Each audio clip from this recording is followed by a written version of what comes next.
Salve, salve Terra Negra, tudo bem? Mais uma vez o DNA do Terra Negra registrado fora da caixa. Estamos aqui no estado de Pernambuco, especificamente no município de Cabrobó, no sertão nordestino, semiárido. E o que Terra Negra vem mostrar hoje para você? A famosa obra de transposição das águas do São Francisco. Ali atrás do canal, aqui a estação de bombeamento do Eixo Norte. Vamos destrinchar tudo para você que acompanha o nosso canal sobre a transposição e os benefícios e as críticas em relação a esse projeto. Roda a vinheta!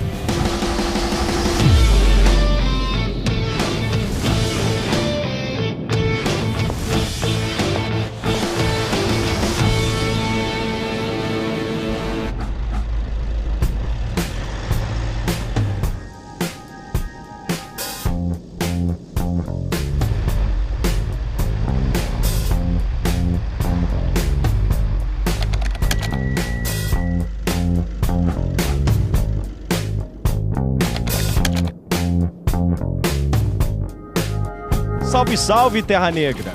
Chegamos ao canal de transposição Eixo Norte. A integração de bacias, esse projeto que efetivamente mudou de nome, né? O primeiro nome foi transposição, agora integração de bacias. Integração da bacia do São Francisco, a grande bacia perene do semiárido, com as bacias intermitentes do semiárido setentrional. Uma obra que consumiu mais de 6 bilhões de reais de recursos públicos. Talvez poderíamos pensar numa das obras mais polêmicas da história do nosso país. E o fato é, qual a justificativa para um empreendimento desse porte? Senhor Vitor Augusto, meu caro amigo Vitor Augusto, mostrou imagens aqui de níveis absurdos que estamos presenciando aqui para o bombeamento. O custo operacional desse sistema também é muito alto. Vamos destrinchar também esses fatores, mas agora vamos falar qual a justificativa. E a justificativa, ela tem dois aspectos. Ela tem a seca e ela tem o aspecto social. O semiárido setentrional é a região com os piores IDHs do Brasil. E também poderíamos dizer, estão entre os piores IDHs da América Latina. Aqui temos condições de vida semelhantes às condições da África subsaariana. E aí sempre fica a grande questão: o que produz tanta miséria? O que produz tanta pobreza? E se pensarmos no histórico dessa área, vamos ver que a seca gerou realmente muita fome, muita morte e muita miséria. Há relatos históricos que falam dos impactos sociais da seca desde o século XVI. Relatos de populações indígenas que fugiam dessa região em busca do litoral, fugindo da fome, fugindo da própria pressão da seca. Há relatos do século XVII, do século XVIII e também relatos do século XIX. No século XIX, vivemos a pior seca da história do Nordeste, a famosa seca dos Noventinha. Pois é, a seca dos Noventinha, ela foi uma das piores secas da história do Nordeste. Relatada no século XIX, essa seca teve um altíssimo impacto social. De acordo com os relatos da época, morreram mais de 500 mil nordestinos de sede e de fome. Nordestinos que efetivamente migraram em massa para o litoral na tentativa de buscar alimento, de buscar água. Essa seca relatada na história pelos registros literários de Euclides da Cunha em Os Sertões, essa seca que foi efetivamente conhecida pelo país, é aí que o drama dos retirantes nordestinos foi reconhecido no país. Lembrando que esse drama alertou a sociedade brasileira, na época do Império. Dom Pedro II proferiu a famosa frase: Venderei todas as pedras da minha coroa, se for preciso, para aplacar a sede e a fome dos nordestinos. E aí começam as grandes discussões sobre a espacialização ou a intervenção do Estado nessa região. Vamos lembrar que essas intervenções, a própria ideia de transposição, ela foi já circulada na época do Império.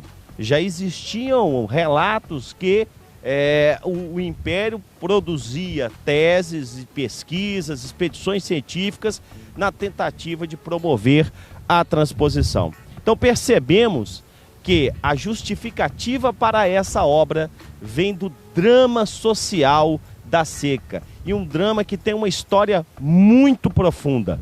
E dentro desse aspecto, a obra ganha impulso na política brasileira.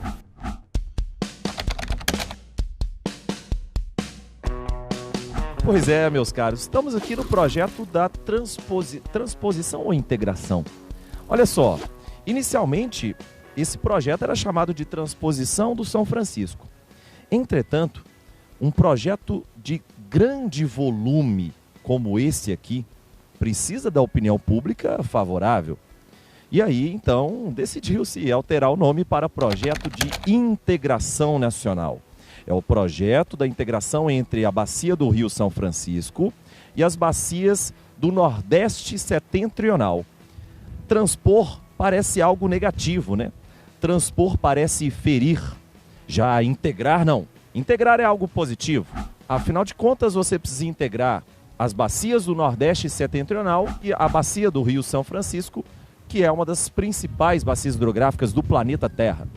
Vamos pensar o seguinte: transpor não é desviar um rio, são coisas diferentes.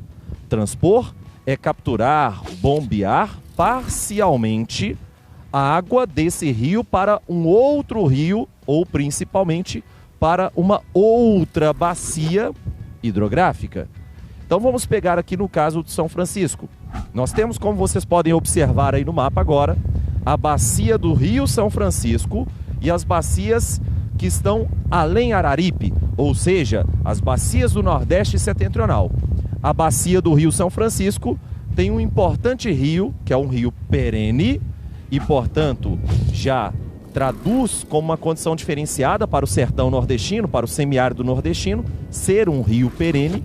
E as bacias do Nordeste Setentrional são compostas, em sua maioria, por rios intermitentes, ou seja, rios que não possuem água no seu leito durante todo o ano. E a função, o objetivo, então, da transposição é perenizar bacias e rios que são intermitentes. Para isso, eu preciso tirar água de uma bacia e jogar na outra.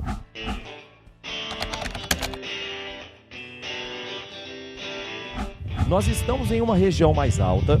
Você pode até observar que está ventando muito e por isso a justificativa para esse microfone aqui. Olha só, o Rio São Francisco está ali. As águas são coletadas do Rio São Francisco, entretanto nós temos um grande desnível. Os desníveis totais para você ultrapassar toda a Chapada do Araripe, todos os interflúvios clássicos do Rio São Francisco, podem chegar até 300 metros de altura. Você vai bombear água a 300 metros de altura, a altitudes que podem superar a Torre Eiffel, o Empire State, que são estruturas clássicas e gigantes, né? E, consequentemente, o gasto energético disso é extremamente elevado. Vamos pensar na seguinte situação. Se eu tenho muito gasto energético, será que essa água vai sair barata? Se eu tenho um elevado consumo de energia para isso, a energia vai sair cara. E, evidentemente, isso será repassado para a população. A população que vai receber essa água daqui vai receber uma água muito mais cara. Imagina que essa água seja direcionada para a agricultura. Você acha que um agricultor, então, do Nordeste Setentrional é tão competitivo quanto um produtor da região ali, por exemplo, do Centro-Oeste brasileiro, de climas tropicais? Jamais. Será que ele é tão competitivo quanto um produtor de fruta aqui dessa região? Em hipótese alguma. Então é importante a gente entender que as dificuldades técnicas aqui que nós encontramos na transposição de São Francisco são extremamente significativas. Por isso, um projeto que envolve tanto custo, tantos esforços orçamentários e é tão polêmico. Transpor água não é cavar um buraco, não é coisa simples, é algo muito mais complexo. Que a gente entenda isso para aí sim analisar de forma mais profunda a partir de agora os conceitos, a história e o desenvolvimento que esses canais vão garantir.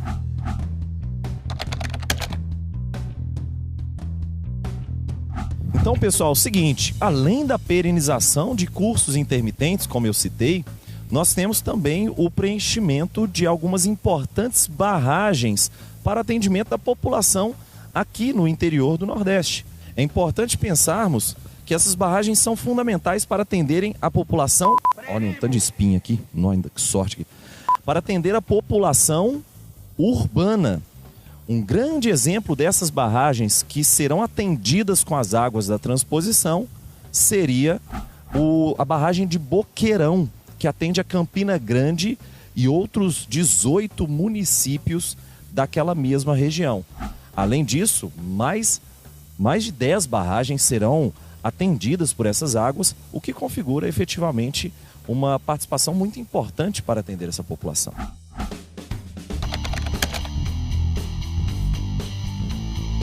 Vamos lá, pessoal, agora a água chegou, fui abençoado, tenho água na minha cidade, tenho água para irrigar algum cultivo, mas será que eu tenho acesso pleno a essa água mesmo? Eu não vou ter que pagar nada para receber essas águas? Então vamos pensar a seguinte situação. Para bombear a água a partir de desníveis tão significativos, nós temos isso aqui, olha. Algumas pequenas centrais hidrelétricas foram construídas. Além disso, a captura, a partir dessa subestação que nós temos aqui, da energia que é produzida lá em Paulo Afonso, no Rio São Francisco. E por isso, o custo dessa água, ó, sobe.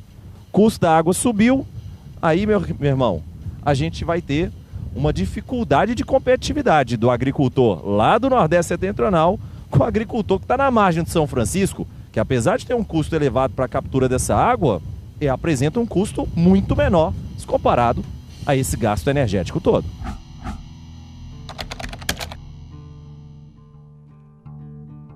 Seguinte, pessoal, imagina o seguinte, dei sorte.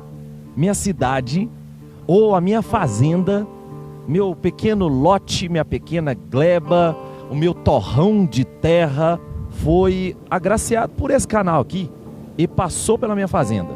Eu posso tirar essa água? Jamais. O bombeamento não é feito do canal para as casas ou do canal para as cidades. Esses canais aqui vão atender diretamente as barragens, as diversas barragens que nós temos aqui no interior do Nordeste. E por isso, lá na barragem, isso vai ser contabilizado. Aqui no canal, jamais. E como uma redenção ceifando a dificuldade, quem diria que esse rio, em sua grandiosidade, ganharia um curso novo, matando a sede do povo, mudando a realidade. Nosso Rio São Francisco, um mar para esse sertão, divindade natural maior dessa região que ganha novos caminhos, vai socorrer os vizinhos com sua transposição.